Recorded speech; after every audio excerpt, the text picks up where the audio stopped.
This is Imran sir, and I am going to teach you through this video. I will teach you the first chapter of your lesson titled A Letter to God, written by G.L. Fentridge. See, the whole world has never ever witnessed such a pandemic, such a problem which we are facing today.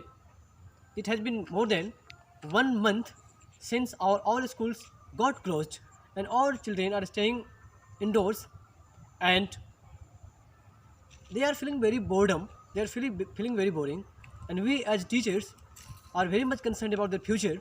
That is why I am going to prepare this video for you. So let us start this story, this chapter. See, as the title is A Letter to God, so surely a letter is being written to God by a person. The main hero, the main actor, the main protagonist of this story is a farmer whose name is Lenko, and he is a firm believer in the existence of God. He is very much attracted towards the existence of God. He believes in God, and that is why ultimately when he is in problem, he writes letter to God. This we will come later on. These things we will study later on, but in the beginning, let us see the setting. The story has been written taking into consideration the setting of Mexico, somewhere a farmland or might be a rural area of Mexico. And the farmer is Lenko. He works day in and day out in his field, and his crops are flourishing. He is very happy. After some times, the crops need water, and for the same, he is desperately looking into the sky. He is looking forward into the sky. He is looking forward for rain. And one day in the evening, when his sons are playing outside and some sons are inside the house and his wife is preparing dinner, he sees some patches of cloud into the sky, and he comes and tells this to his wife that see, might be in the night or at night it will rain, and surely it is going to benefit us. The families are very happy, and the same thing happens at night. It rains heavily. When it rains in the beginning for half an hour, the farmer is very happy. He's comparing the raindrops to silver coins, gold coins. But after half an hour or after an hour, it starts blowing very heavily, followed by hailstones, and his whole crops are flattened. He becomes completely upset. He's totally worried. He thinks that whatever the hard work he has toiled into the field, his whole work, his hard labor has been wasted, has gone in vain. He will not be being paid now. In the morning, when he wakes up, he sees that hailstones are there. Like hailstones has completely ruined, flattened the crops.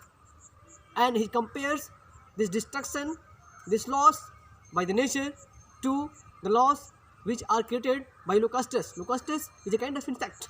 He says to his wife that see, these locusts, if they would have attacked the crops, they would have left a little portion. But generally this nature, these hailstones have left nothing. So this year we will die of hunger. We do not have any option other than to be hungry this year. And his house is the only house in the entire valley. There is nobody there to help him. Now what to do? What's the problem?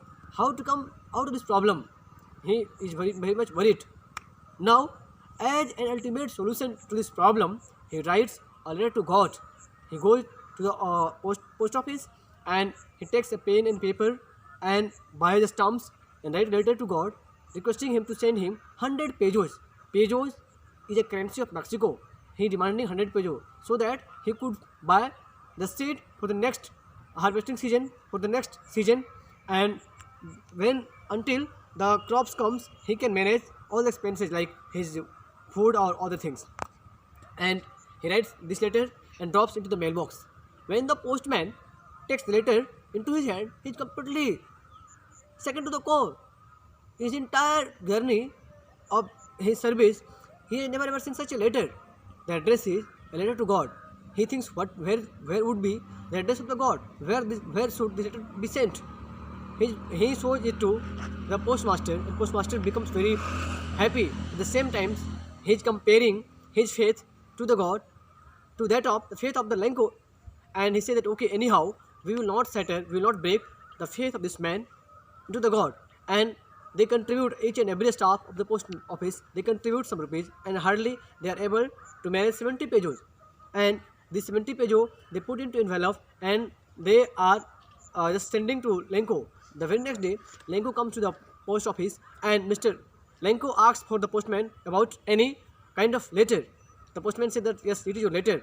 Postman take the envelope, tear it out, and count the money. When he counts the money, he becomes very unhappy. The money is exactly 70 pages. He thinks that okay, it is only 70 pages, and I have demanded 100 pages.